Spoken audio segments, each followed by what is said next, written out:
Hi, I'm Kathy McBreen of Spectrem Group. I'm the managing director, and I'm here today to interview George Walper, the president of Spectrem Group, about a new report we just completed called High Net Worth Investors: Risk Tolerance in a Volatile Market. Can you talk a little bit about why you conducted this research? And the research is about investment risk tolerance with high net worth investors. So tell us a little bit about the why you conducted this research. Well, we found over the last 5 years, after the economic crisis and then now the recession, that investors significantly changed their attitude towards investment risk. But how they describe investment risk, we've always felt, was not necessarily consistent with how their advisors or the financial services industry describe risk. So we thought we would ask them. We conducted research late in the year, as well as focus groups in Chicago and New York with investors to get a sense for how they're feeling about investment risk. Great. So you said that most people or most professionals don't understand how investors define their investment risk tolerance.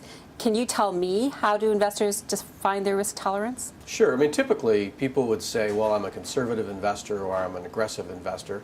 And the investment professional would hear the word aggressive investor, and they would put together investment portfolios or recommendations that would be a little bit towards the risky orientation, meaning more risk, higher return, when in fact, when you actually looked at how that investor's portfolio was constructed, they really wanted a moderate type of portfolio.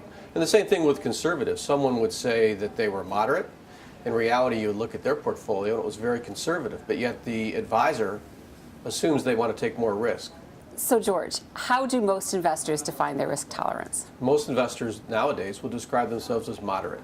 Okay, does that vary by age or gender or wealth level? Well, there is some variance, but it's not what you would typically think. We do find that women are a little bit more conservative than men. But the real definition, or the real driver, is what their attitude towards things such as the economy and when will the economy fully recover. So someone who says the economy is still challenged or is still going to have challenges in the next 2 years is actually a very conservative investor. So does risk tolerance make a difference by age or gender or wealth level? Well, it makes somewhat of a difference by gender. Women are more conservative than men. Somewhat by age, but you would assume that retirees would be very conservative, and they are the most conservative, but it is not the largest driver. And wealth level? Wealth level, again, you would think that the wealthier folks would be the most risk-oriented, but the most conservative right now are millionaires, and some of the mass affluent are much more risk-oriented, which means they want to take risk with their investments. Interesting. What do you think was the most important finding in the research? The most important factor we found is that even though someone describes themselves as moderate or conservative, when we look at their portfolios, their asset allocation, they're actually quite similar. So that is not necessarily a good assessment for how to understand someone's risk tolerance. So what factors make the biggest difference in defining their risk tolerance?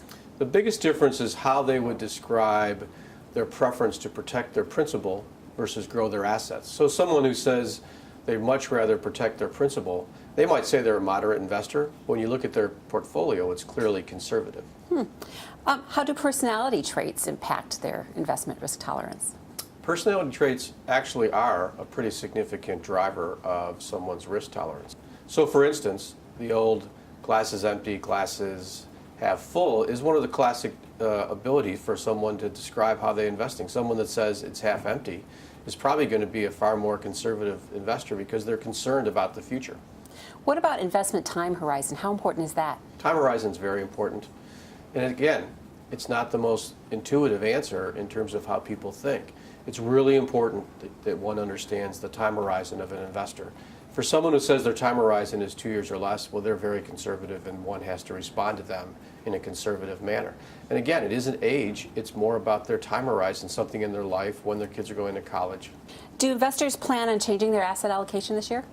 We will see a switch this year in asset allocation, especially given the market being at an all-time record high in the last month or so. That will drive people to do two things. The old, this is a good time to purchase, but perhaps it's also a good time to sell. What should financial advisors keep in mind as they talk to investors? Financial advisors really need to understand that investors use words differently than they do. And they really need to get to know their client and ask some of these other questions, which are not investment related questions, but just about their life. Are they thinking about protecting their principal?